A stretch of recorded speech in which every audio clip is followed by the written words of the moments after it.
過去幾十年來，賓士在大家心目中一直都是高不可攀的神話，沒想到最近居然直接踢到鐵板，利潤大暴跌。不止展示間的高階豪車乏人問津，連最核心的主力市場消費者也開始集體不買單。到底是哪裡出問題？這家全球最強的頂級車廠怎麼會一夕之間跌落神壇？這支影片我們就來好好拆解賓士高層到底做錯了哪些關鍵決策，而這些決策又會不會讓這個百年經典的三星光環從此走入歷史？第一章拉響警報的致命數據。要了解事情有多大條，我們直接看數據最準，因為数据是不会騙人的。而賓士的這場大風暴也就是從這裡開始變得精彩。幾十年來，賓士一直都是全球最會賺錢的頂級車廠之一，這家公司基本上就是印鈔機，動不動就是幾千億幾兆在賺，更是全球豪車的品質標杆。但这幾年風向真的變了，就拿最新的營收來說，雖然還有大約4兆台幣的歷史表現，但跟前一年賺了將近5兆1000億元台幣1450億歐元相比，已經開始大幅縮水。更慘的是獲利表現，賓士的淨利直接慘跌到只剩大約1855億元台幣53億歐元。這筆錢聽起來好像還是天文數字，對吧？但如果跟前一年相比，這代表他們的利潤直接腰斬暴跌了快50%。对於這種世界級的汽車帝國來說，利潤砍半是不可承受之重。雪上加霜的是，他們在幾大核心市場的銷量也跟着崩盤，新車業務的毛利率被壓得喘不過氣，連帶讓股市的投資人信心大動搖。大家都在看賓士高層是不是已經玩砸了，策略是不是失控了。這些數字背後只透露出一個訊息，這絕對不是什麼一時的景氣小波折，而是背後有更根本更致命的問題正在爆發。第二章，頂級奢華的世紀豪賭，為什麼一開始大家都覺得它是神操作？要看懂賓士今天為什麼會踢到鐵板，我們得把時間倒轉回幾年前，精確來說是2019年。那一年，康林松 Ola K. Fellinius 正式接掌賓士集團，他一上任就帶領公司進行了一場驚天動地的大轉型。他的核心策略聽起來簡單到讓人不敢置信，賓士以後要少賣一點車，沒錯，車子可以少賣，但價格要狠狠拉高。這就是所謂的去量化拼奢華。康林松的野心是想把賓士直接推向金字塔頂端，去跟愛馬仕、Hermès、LV、Louis Vuitton 這類真正的頂級奢侈品平起平坐，而不是去跟一般的大眾平價品牌拼銷量。這個算盤打得很精，賣奢侈品的人每賣出一件商品賺的利潤就越高，價格高，毛利就高，賺進口袋的獲利自然就更驚人。沒想到計劃趕不上變化，一場全球疫情突然爆發，把整個汽車產業徹底洗牌，工廠停工，全球晶片大缺貨，供應鏈直接斷線。一時間，全世界的車廠都落入生產不出車子的窘境。但諷刺的是，這個超級大麻煩反而成了賓士的最佳助攻，因為市面上新車供不應求，消費者的購車需求卻依然強勁，很多市場甚至得排隊等上好幾個月。這讓車廠瞬間掌握了絕對的話語權，這時誰還跟你打價格戰，給折扣？賓士抓準這個機會，順水推舟，把產能全部砸在最貴、利潤最高的高階車款上，直接取消了以前所有的折價空間，硬生生把平均車價拉高了好幾個檔次。而當時交出來的成績單確實嚇死人。賓士的毛利率衝到了業界多年未見的恐怖新高，財報上的獲利更是不斷刷歷史記錄。在那個當下，大家都以為賓士真的找到了財富密碼，打造出了一個完美無瑕的商業神話。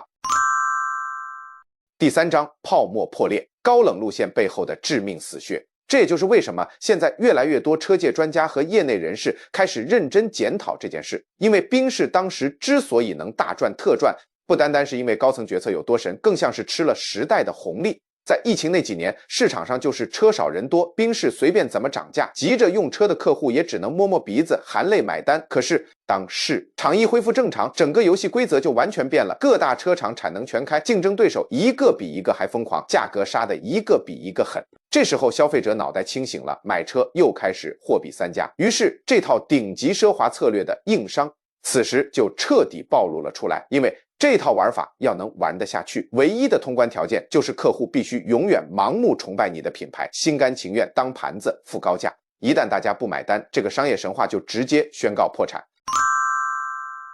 第四章，第二場世紀豪賭，把電動車當成奢侈品賣，結果踢到鐵板。在全力推進高冷奢華路線的同時，賓士高層還壓了第二個同樣驚天動地的世紀大賭注，他們認定未來就是電動車的。天下。而且賓士不只要跟上，還要當領頭羊。為了這個目標，他們砸了幾千億台幣研發新技術、電池和專屬底盤平台，高層的算盤打得很響。電動車不該只是燃油車的替代品，它必須成為品牌的新招牌，充滿科技感、現代感，而且絕對要夠奢華。大名鼎鼎的 EQ 系列就是這樣誕生的，像是 EQ、EQS， 還有後來的 EQS SUV 陸續登場，就是要向世人展示未來電動賓士的模樣。尤其是旗艦款 EQS， 直接被定位成電動版的 S-Class， 全車塞滿了黑科技，像是那個誇張的超大數位座艙熒幕、極具未來感的內裝，還有讓人驚豔的續航力。表面上看起來，這簡直是完美結合，電動化配上頂級奢華，科技加上品牌光環，但一回到現實世界，劇本卻完全失控了。雖然這些車在技術上大獲好評，許多專業車媒實測後也對續航、舒適度和行路質感讚不絕口，但同時幾個意料之外的致命大麻煩也引爆了。首先是外觀設計，市场評價直接大翻車，兩極化。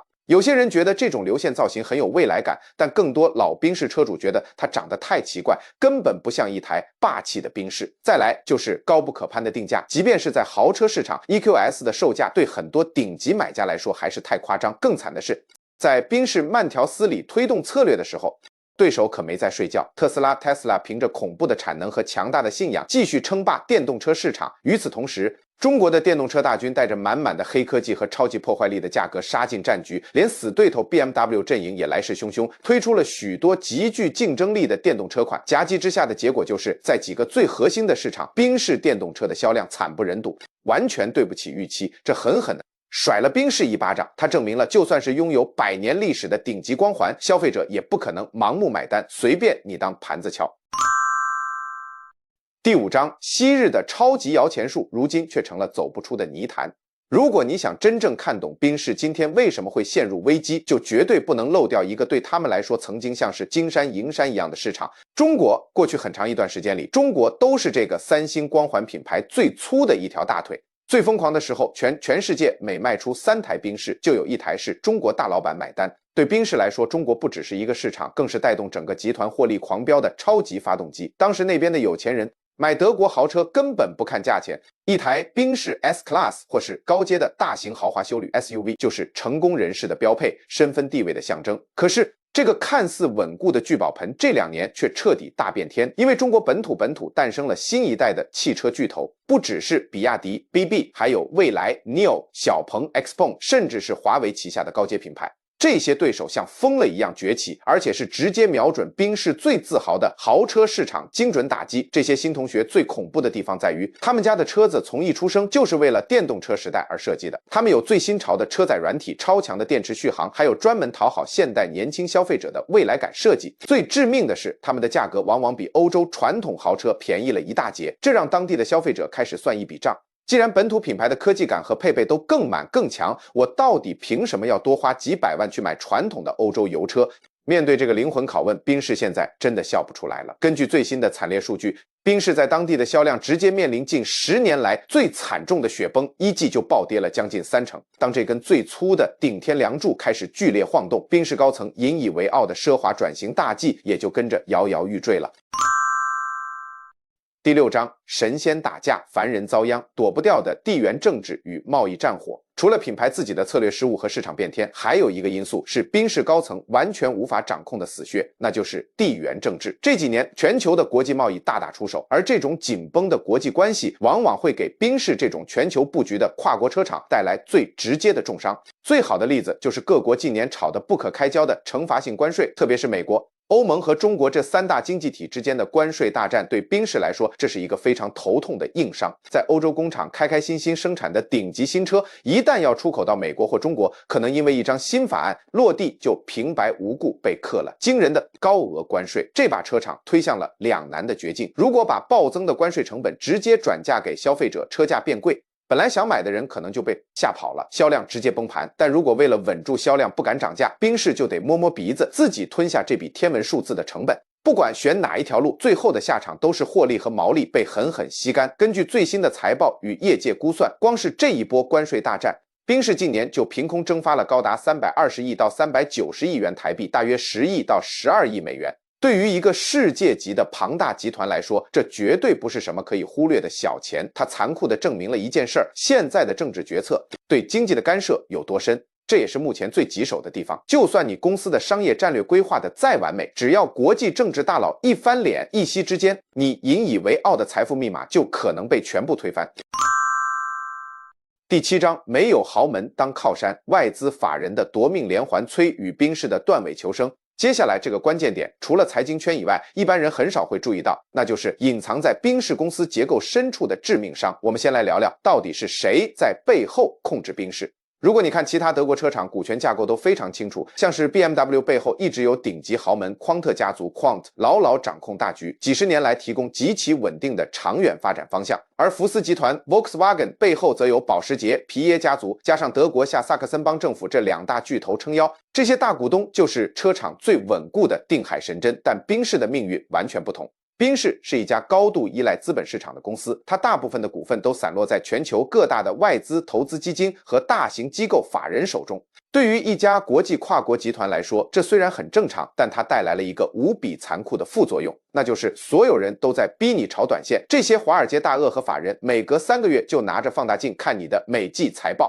他們要看到的是毛利亮眼、獲利狂飆，還要你的策略能立刻見效。一旦哪一季的數據稍微難看一點，股市立刻血流成河，股價跌給你看。這股來自華爾街的恐怖壓力，最後全都會砸在管理階層的頭上。這意味着賓士高層做決策時，不只要考慮10年後的長遠布局，更得討好這群只想看下一季能分多少錢的投資人。也就是因為這樣，面對最近這麼慘烈的低迷市況，賓士高層終於坐不住了，開始大動作還手。他們私底下悄悄啟動了好幾個大規模的省錢計劃，希望能瘋狂砍預算，提升營運效率。內部目標是要省下幾千億台幣、數十億歐元的開銷。現在全公司都在進行徹底的大瘦身，重新檢視工作流程，優化生產線，精簡組織架構。賓士高層的意圖很簡單，必須把營運成本壓到最低。這樣一來，就算車子賣不動，財報上的毛利率看起來還是很漂亮，才能跟那群勢利的外資交代。畢竟作為一個頂級頂尖豪車品牌，如果你連自己的公司都管不好，賺不到錢，你憑什麼說服消費者多花幾百萬去買你的車？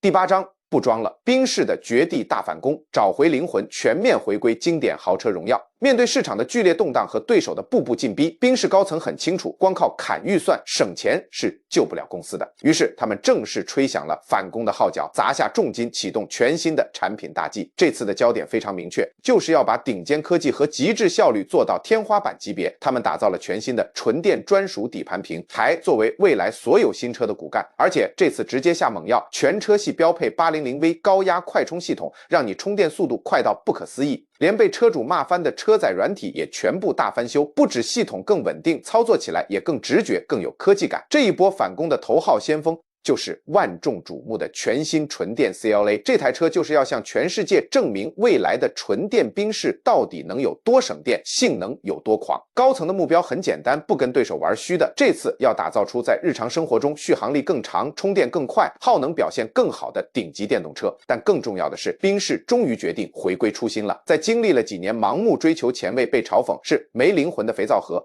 環保風外觀實驗之後，賓士終於清醒了，決定重新把重心放回那些讓他們歷史留名的核心價值上，那就是無可取代的高級用料、極致奢華的座艙氛圍，以及優雅經典且耐看的車身線條。少一點花俏的科技實驗，多一點百年車廠的傳統工藝。賓士要讓車主一坐進去，不用看標誌就能立刻強烈感受到，這才是一台正宗的賓士。優雅霸氣，散發着獨一無二的頂級氣場。這套科技大進化加上回歸品牌 DNA 的雙重策略，就是賓士穩住陣腳的終極王牌。當效率、續航力、快充速度完美遇上百年工藝、頂級設計與奢華質感，這套黃金組合能不能帶領這個百年三星光環重回世界巔峰，全世界都在拭目以待。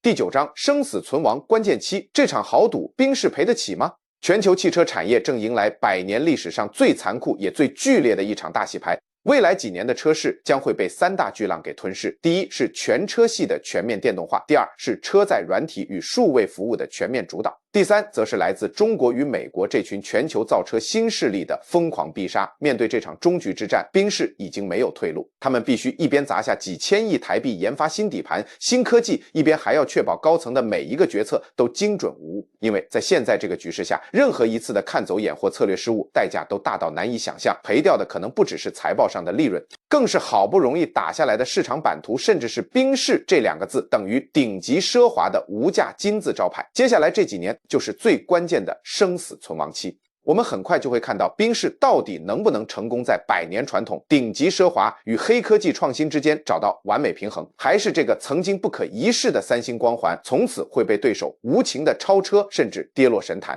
以上就是我們今天為大家帶來的賓士危機深度大拆解，現在換你們聊聊啦。你們覺得賓士這次改邪歸正、回歸初心的策略有機會讓他們絕地大反攻，迎來逆轉勝嗎？還是覺得在特斯拉和中國車廠的夾擊之下，賓士很難再拉回過去的榮耀了？歡迎在影片下方留言，寫下你的看法，大家一起來聊車。如果你喜歡今天這種深度車市分析，千萬別忘了按讚訂閱我們的頻道，並且開啟小鈴鐺，這樣一來才不會錯過我們後續更多關於全球車廠內幕與世紀大翻車的精彩專題。我們下一支影片見。拜拜。